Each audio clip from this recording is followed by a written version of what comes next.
ये कहानी उस वक्त की है जब मैं हाई स्कूल में पढ़ता था। क्रिसमस की छुट्टियां चल रही थी। मैं गांव में रहता था, जिसके कारण हमारे आसपास का जगह काफी डल था। वैसे हम क्रिश्चियन नहीं थे, पर फिर भी मैंने अपने घर में क्रिसमस ट्री लगा रखा था। त्योहार के वक्त डेकोरेशंस एंड लाइट्स के कारण हमारा छोटा सा घर मानो जी उठता था, जो मुझे बहुत पसंद था। क्रिसमस की रात मैं अपने दोस्तों से मिलकर वापस अपने घर आ गया। मेरे घर पे कोई नहीं था, क्योंकि मेरे भाई को उसके कॉलेज से छुट्टी नहीं मिली थी और मेरे पेरेंट्स भी कुछ दिन के लिए बाहर गए थे, विच मेड मी सैड। पर मैं क्या कर सकता था। घर पे मैं अकेला था, इसलिए मैं टीवी देखने लगा। मेरे भाई ने फ्लैश के सारे एपिसोड्स रिकॉर्ड करके रखे थे, जिसे मैं काफी इंजॉय कर रहा था। अभी थोड़ी देर हुई थी कि एक अजीब सी वैन मेरे घर के सामने से गुजरी, but it was Christmas Eve और मुझे लगा कि कोई टॉय या आइसक्रीम वैन होगी, और उसे इग्नोर करके मैं टीवी देखने लगा।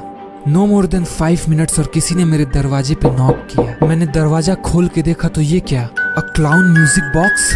Is that supposed to be a joke? I was little creeped out, क्योंकि उस वक्त हमारे एरिया में बच्चों के गायब होने और क्लाउन साइटिंग्स की बातें बहुत चर्चा में थी। पर मैंने इन बातों पे ज्यादा देर तक ध्यान नहीं दिया, क्योंकि मुझे लगा कि हो सकता है कोई मेरे साथ प्रैंक कर रहा हो या किसी शैतान बच्चे की ये करतूत हो, और मैं वापस आके टीवी देखने लगा। अभी कुछ देर ही बीता था कि अचानक फिर से कोई मेरा दरवाजा खटखटा रहा था। जाकर देखा तो वहाँ कोई और नहीं, सेंटा क्लॉज खड़ा था। मेरा मतलब एक आदमी सेंटा क्लॉज की ड्रेस में। मैंने बोला, सेंटा क्लॉज मेरे घर पे? Merry Christmas Santa Claus.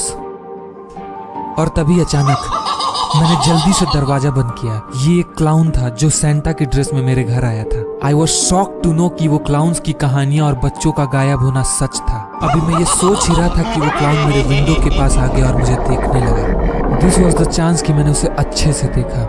सच कहूँ तो उसे देख के ऐसा नहीं लग रहा था कि वो कोई आदमी है जिसने मेकअप कर रखा है, but instead he looked so real. मैं बहुत डर गया था, क्योंकि उसकी और मेरे बीच केवल एक विंडो का फर्क था। मैं जल्दी से वहां से क्रॉल करते हुए एक सेफ प्लेस पे आया और 100 नंबर कॉल किया। टू बी ऑनेस्ट, इतने सालों में पहली बार I was scared for my life. मैं वहीं टेबल के नीचे छिप के बैठा रहा और पुलिस के आने का इंतजार करता रहा।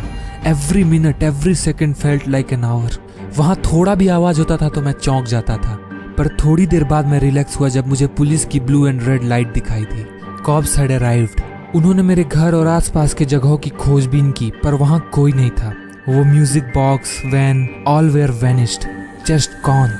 उस दिन के बाद मैं अपने भाई के घर मूव कर गया, जो कि शहर में था। यहाँ गांव जैसा एकांत नहीं था, पर मैं यहाँ ज्यादा सेफ था।